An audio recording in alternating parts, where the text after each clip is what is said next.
साथियों, अभी जब मैं यहां आ रहा था तो मीडिया में एक खबर चल रही थी और यह गंभीर बात है। कांग्रेस के एक बड़े सहयोगी दल महागठबंधन के सूत्रधारों में से एक, महागठबंधन के सबसे तगड़े साथी नेशनल कॉन्फ्रेंस फारूक अब्दुल्ला साहब, उनके बेटे उमर अब्दुल्ला साहब की पीढ़ी प्राइवेट कंपनी, इस नेशनल कॉन्फ्रेंस ने बयान दिया है कि कश्मीर में अलग प्रधानमंत्री होना चाहिए।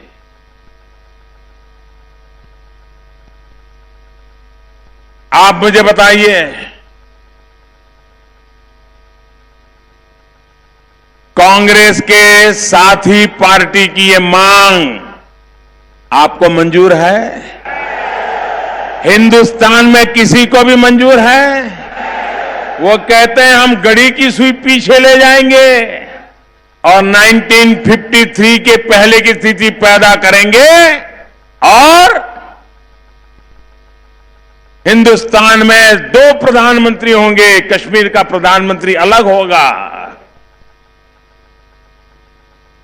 मैं जरा जानना चाहता हूं, जवाब कांग्रेस को देना पड़ेगा, महागठबंधन के सभी पार्टनरों को जवाब देना पड़ेगा, इस चुनाव में उनको जवाब देना पड़ेगा। क्या कारण है कि उनका साथी दल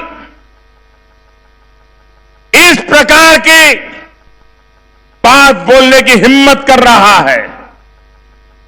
कुछ दिन पहले उनके एक पार्लियामेंट के उम्मीदवार ने ऐसी बदतमीजी की थी, भारत को गाली देने की खुली घोषणा की थी, लेकिन कांग्रेस पार्टी और नेशनल कॉन्फ्रेंस इस विषय में चुप बैठे हैं और दिल्ली में मीडिया भी एक दिन के बाद विषय को भूल गया। आज उन्होंने दूसरी हरकत की है। उन्होंने कहा है कश्मीर का अलग प्रधानमंत्री होगा। मैं इन महागठबंधन के सभी साथियों को पूछना चाहता हूं, बंगाल की दीदी, बहुत चिल्लाती हैं आप, जरा जवाब दीजिए। ये नेशनल कॉन्फ्रेंस आपके साथी है, क्या ये नेशनल कॉन्फ्रेंस की दूसरे प्रधानमंत्री की मांग, इससे आप सहमत है कि नहीं है? देश की जनता को जवाब दीजिए। यहां पड़ोस में आंध्र प्रदेश में यूटन बाबू बैठे हैं। ये यूटन बाबू अभी 2 दिन पहले वो बड़ा स्पेशल गमछा लगा करके फारूक अब्दुल्ला के साथ जुलूस निकाल रहे थे। जरा यूटन बाबू बताइए, और आंध्र की जनता भी चौंक जाइए, चेत जाइए। ये चंद्रबाबू है जिसके बगल में फारूक अब्दुल्ला वोट मांगने के लिए निकले हैं और जिनका बेटा कश्मीर में अलग प्रधानमंत्री होने की मांग कर रहा है। क्या चंद्रबाबू को वोट मिलना चाहिए क्या? मैं पूछना चाहता हूं श्रीमान शरद पवार जी को, आप तो कभी देश के रक्षा मंत्री रहे हैं, आप कभी महाराष्ट्र के मुख्यमंत्री रहे हैं, आप बताइए, क्या आप हिंदुस्तान को सुई को पीछे ले जाने के लिए तैयार हैं?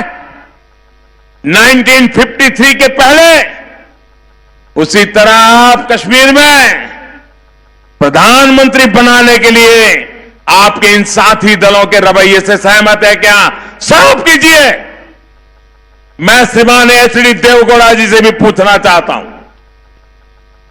देवगौड़ा जी, आप देश के प्रधानमंत्री रह चुके हो, आपका बेटा मुख्यमंत्री है, आपके परिवार के सारे लोग इस लोकतंत्र में वोट की राजनीति का मजा ले रहे हैं। जरा जवाब दीजिए देवगौड़ा जी, आप पूर्व प्रधानमंत्री हैं, आपका साथी दल नेशनल कॉन्फ्रेंस डंके की चोट पर यह कहने की हिम्मत करता है कि कश्मीर में अलग प्रधानमंत्री होना चाहिए। देवगौड़ा जी, कर्नाटक की जनता को जवाब दीजिए, क्या आप ये प्रधानमंत्री होने की सपने देखने की बात को ऐसे लोगों के साथ चलना चाहते हो या नाता तोड़ने को तैयार हो? साथियों, देश को बांटने की इसी मानसिकता ने भारत का बहुत बड़ा नुकसान किया है। मत भूलिए, 2-3 दिन पहले ही नेशनल कॉन्फ्रेंस के एक नेता आतंक सरपरस्तों के लिए, पाकिस्तान के लिए जिंदाबाद के नारे लगाए थे। इस बयान के बाद कांग्रेस के सारे बड़े नेता चुप्पी साध करके बैठ गए थे। कांग्रेस की यही मानसिकता है जो देश विरोधी ताकतों को मजबूत करती है। इसी मानसिकता की वजह से ये लोग एयर स्ट्राइक पर सवाल उठाते हैं। इसी मानसिकता की वजह से ये लोग सर्जिकल स्ट्राइक पर सवाल उठाते हैं, सेना के पराक्रम का अपमान करते हैं। यही मानसिकता है जो उन्हें डोकलाम विवाद के समय चीनी राजदूत से मिलने के लिए जाने की प्रेरणा देती है। इसी मानसिकता की वजह से ये सेना को गाली देते हैं, सेना को कटघरे में खड़ा करते हैं। इन लोगों को मैं कहना चाहता हूं, कान खोल करके सुन लीजिए। अरे चुनाव तो आएंगे जाएंगे, लेकिन ये लोग लिख करके रखे, जब तक मोदी है, जब तक मोदी है, आपकी साजिशों को कभी कामयाब होने नहीं देगा।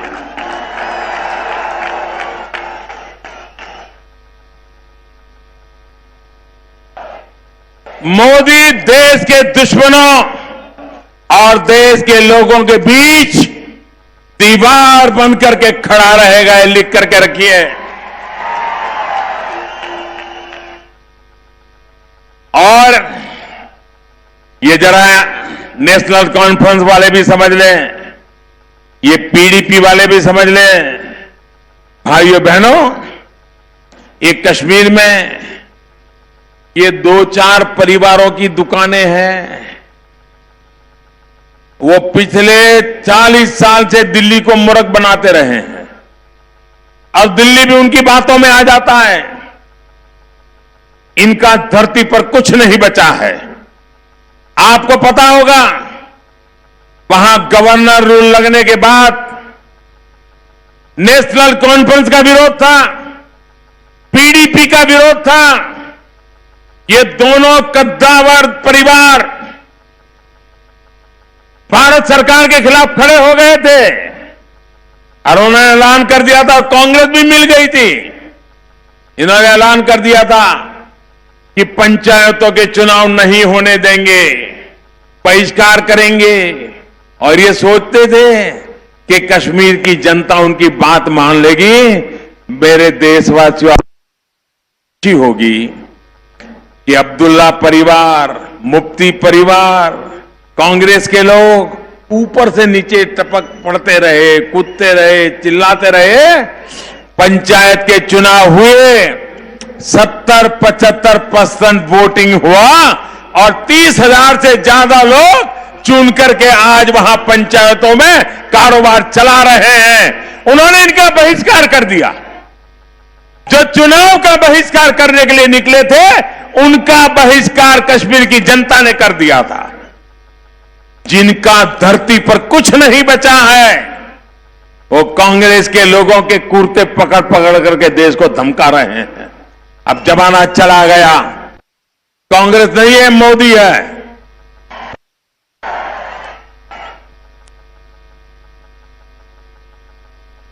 जम्मू हो, कश्मीर हो, लद्दाख हो, वहां के नागरिकों के लिए हम अपनी जान देने के लिए तैयार, लेकिन इन ठेकेदारों को अब सहने के लिए तैयार नहीं है।